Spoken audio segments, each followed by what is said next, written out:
নমস্কার বন্ধুরা, চলে এসেছে আরও একটি নতুন ব্লগ নিয়ে তিন পুরুষের সংসারে। আশা করি আপনারা সবাই ভালোই আছেন। এই প্রচণ্ড গরমে কিন্তু আমি চুলগুলো ছোট ছোট করে কেটে ফেলেছি। আমি আর রাখতে পারছিলাম না, চুলগুলো বড় ছিল, আগের ব্লগগুলোতে দেখে থাকবেন। তো এই গরমের চুলগুলো কেটে ফেলেছি। আর আজকে সারাদিনে খুব একটা বেরোনো হয়নি, বাইরে বেশ প্যাচ প্যাচ একটা গরম ছিল, ওয়েদারটা খুব একটা ভালো না, একটা মেঘলা ওয়েদার। তো ওই জন্য সারাদিন ঘরেই টুকটাক কাজকর্ম করলাম। তো এখন সন্ধ্যাবেলায় চলে এসেছি কিচেনে একটা স্পেশাল ডিশ বানাতে। সেই টোটাল ডিশটাই কিন্তু আজকে আপনাদের সাথে আমি শেয়ার করব। আজকে কিন্তু হচ্ছে একদম ঘরোয়াভাবে এবং একটু অন্যরকম ডিশ, সেটা হচ্ছে ক্রমশ প্রকাশ্য, আস্তে আস্তে জানতে পারবেন। তো আমি উপকরণগুলো এক এক করে আপনাদেরকে দেখাবো, কি করছি কি না করছি সেটা বলতে বলতে আপনাদের সাথে আমি শেয়ার করব, কেমন? তো আজকের এই ব্লগটা আমি শুরু করতে চলেছি, জুড়ে থাকুন আমার সাথে। আর চ্যানেলটাকে ভালো লাগলে অবশ্যই কিন্তু সাবস্ক্রাইব করবেন এবং শেয়ার করতে কিন্তু ভুলবেন না। তো চলুন শুরু করা যাক। তো বন্ধুরা দেখুন, আমি কিন্তু চলে এসেছি কিচেনে। যেমনটা বললাম, এখানে দেখতে পাচ্ছেন আটার ডিব্বা রয়েছে, এখান থেকে আমি আটা নেব।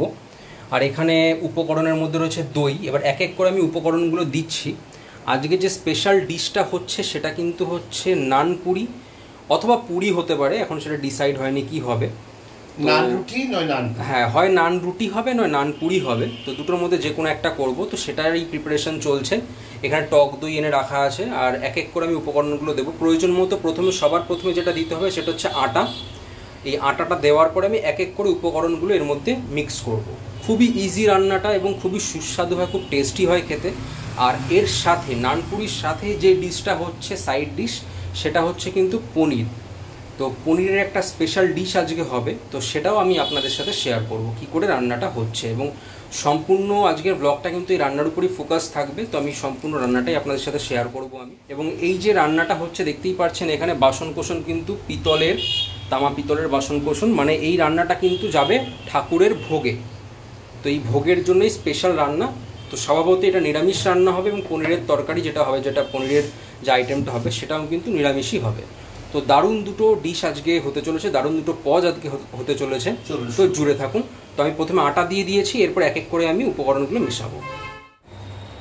এখানে কিন্তু আমি নিয়েছি প্রায় 1 কিলো আটা। যেহেতু ময়দাটা খুব একটা স্বাস্থ্যের জন্য স্বাস্থ্যকর নয়, তো ওই জন্য আমি আটা নিয়েছি 1 কিলো। এবার এর মধ্যে দেবো প্রায় 400 গ্রাম টক দই।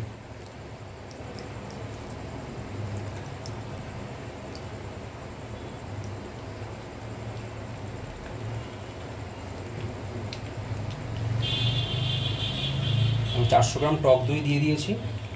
এরপর এর মধ্যে স্বাদ মতো নুন দেব, স্বাদ মতো চিনি দেব।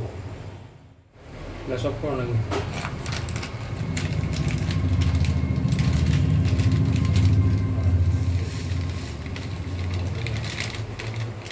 এখানে এবার আমি দিয়ে দেবো স্বাদ মতো নুন। এটা কিন্তু সৈন্ধব লবণ ইউজ করছি আমি।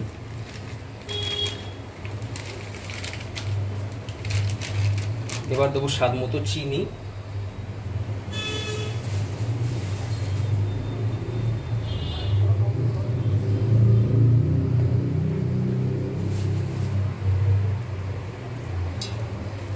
আর টেস্টের জন্য একটু দেব আজওয়াইন।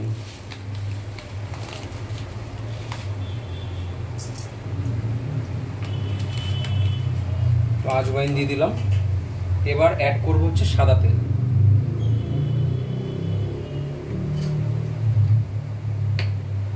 নান রুটিতে প্রথম আজওয়াইন এড হলো।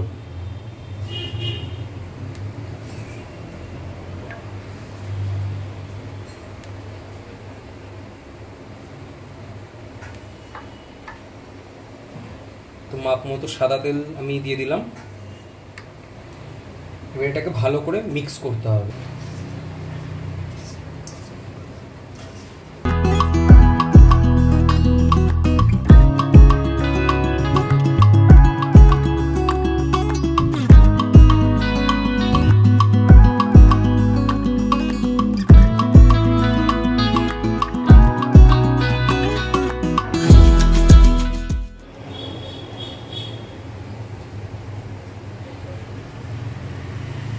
এখানে যে আটার পরিমাণ, তাতে এই 1 চামচ মতো বেকিং পাউডার আমি ইউজ করছি, বেকিং পাউডার।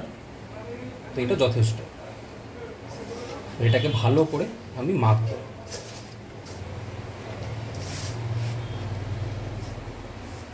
আর এরপরে কিন্তু ইউজ করবো আমি, দেখুন গ্যাসে বসিয়ে দিয়েছি কিন্তু জল। এই গরম জল দিয়ে এইটাকে মাখতে হবে, মেখে মোলটা তৈরি করতে হবে, মন্ডটা তৈরি করতে হবে। তো গ্যাসে গরম জল বসিয়ে দিয়েছি। আর এদিকে আমি এটাকে ভালো করে মাখার পরে অল্প অল্প করে জল দিয়ে, প্রয়োজন মতো জল দিয়ে বেশ নরম, আঙুল চাপ দিলে গেঁথে যাবে সেরকমভাবে আমি মন্ডটাকে তৈরি করব।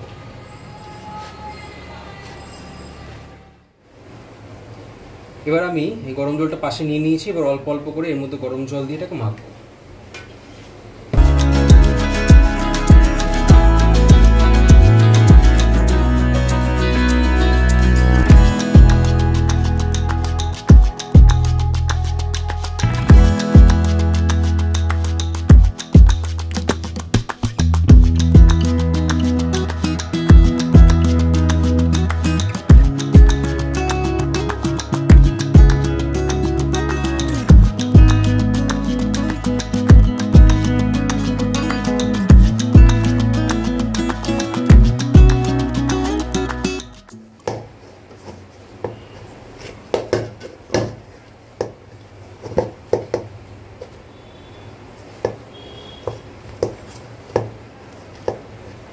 মাখাটা প্রায় হয়ে এসছে।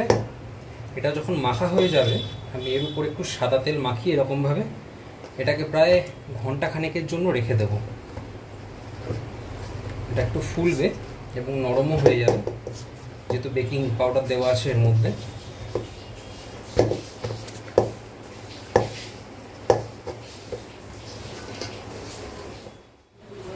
আমার কিন্তু আটাটা মেখে মন্ডটা তৈরি করা হয়ে গেছে। আমি উপরে হালকা করে, দেখতেই পাচ্ছেন, একটু তেলটা হালকা করে মাখিয়ে নিয়েছি।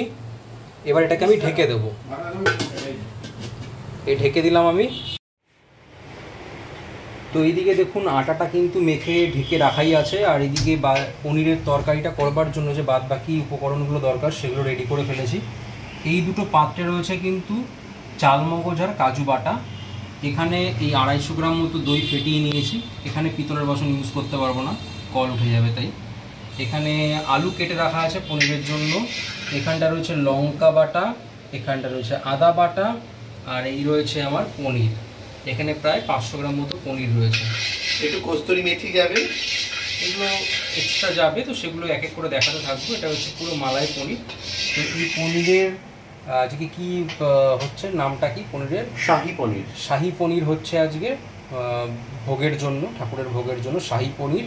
তার সাথে হচ্ছে নানপুরি। তো তার জন্য এই হচ্ছে উপকরণ। এবার এক এক করে চলুন কড়াইয়ের দিকে যাওয়া যাক।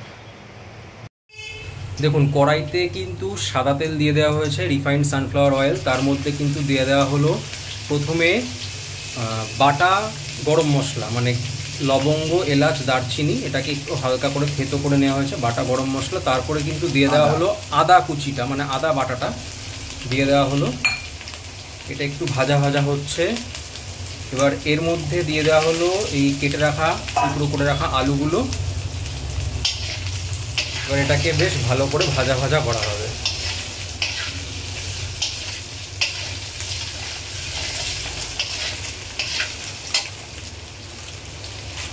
এর মধ্যে চলে যাবে স্বাদ মতো সৈন্ধব লবণ, পরিমাণ মতো।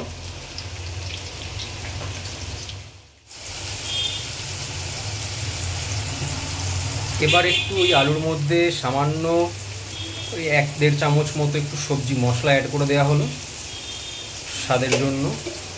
আর এবার দেয়া হচ্ছে কসুরি মেথি। দেখুন স্ম্যাশ করে দিতে হয় কিন্তু।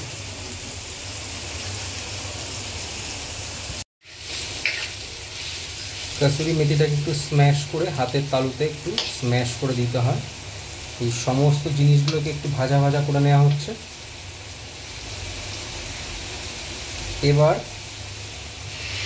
লঙ্কা বাটাটা দিয়ে দেওয়া হলো।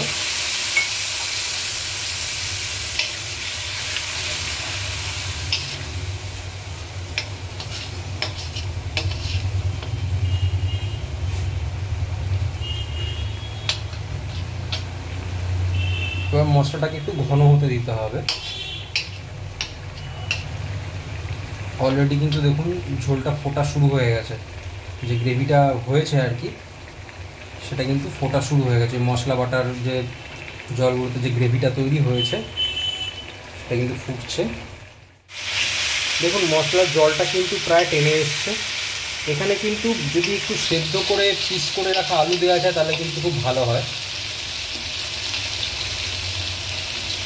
দেখুন তেল প্রায় ভেসে উঠেছে, কিন্তু তেলটা মশলার যে জলটা ছিল সেটা কিন্তু টেনে এসছে।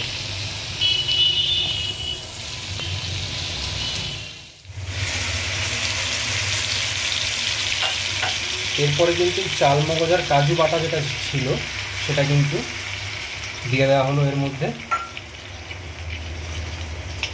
দিয়ে আরও একবার কষিয়ে নেওয়া হবে। সম্পূর্ণ মিশ্রণটাকে আরও একবার কষিয়ে নেওয়া হবে। গ্রেভিটা একটু থকথকে হয়ে যখন টেনে আসবে তখন পরের উপকরণটা অ্যাড করা হবে। এবার এটাকে একটু ফুটতে দিতে হবে। স্বাদ মতো জল আপনারা অ্যাড করে নেবেন যতটা প্রয়োজন। আলুগুলো কিন্তু প্রায় সেদ্ধ হয়ে এসছে ভালোভাবে। তো এবার এর মধ্যে যে ফিটিয়ে রাখা দইটুকু দিয়ে দেওয়া হবে। এই যে দইগুলো দিয়ে দেওয়া হচ্ছে। আগুনটা সিম করে, আর আগুনটা কিন্তু অবশ্যই সিমে রাখবেন।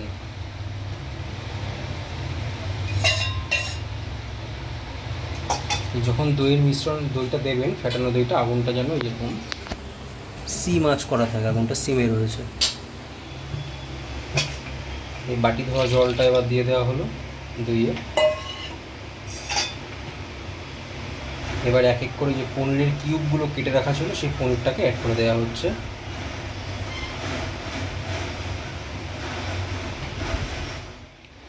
এবার এটাকে ভালো করে নাড়িয়ে মিশ্রণটাকে একটু ফোটাতে হবে।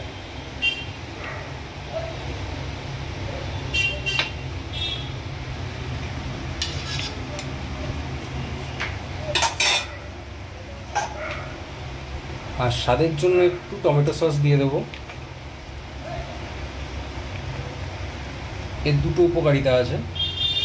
টেস্টে একটু টক টক ব্যাপার তো দইয়ের জন্য আসবেই। টমেটো সসটা যেটু একটু স্পাইসি থাকে, অন্যরকম ফ্লেভার আসবে টমেটোর। আর গ্রেভিটাকে একটু ঘন করে দেয়, কালারটাও চলে আসে। সামান্য মতো 1 থেকে 1.5 চামচ মতো টমেটো সস দিয়ে দেবো। এবার এটাকে ভালো করে নাড়িয়ে এটাকে ফুটতে দিতে হবে।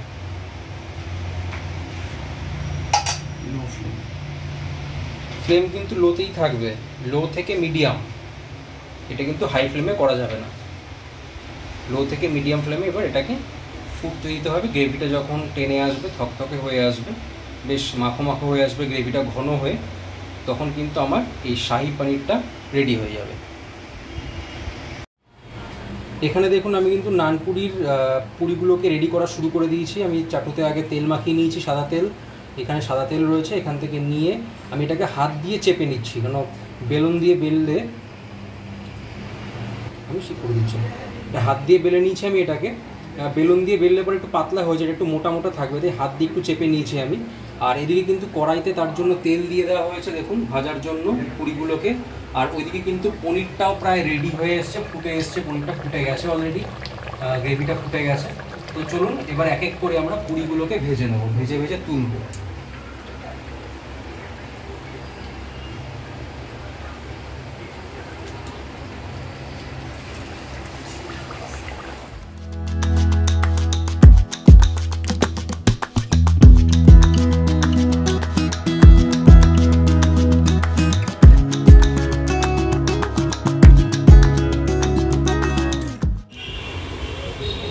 দেখুন দেবীকে কিন্তু ভোগ নিবেদন করা হয়ে গেছে, গোপালকেও ভোগ নিবেদন করা হয়ে গেছে।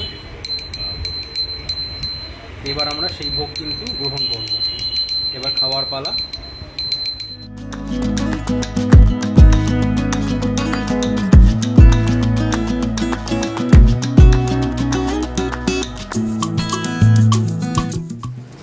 খুব সফট হয়েছে দেখুন, একদম নরম তুলতুলে।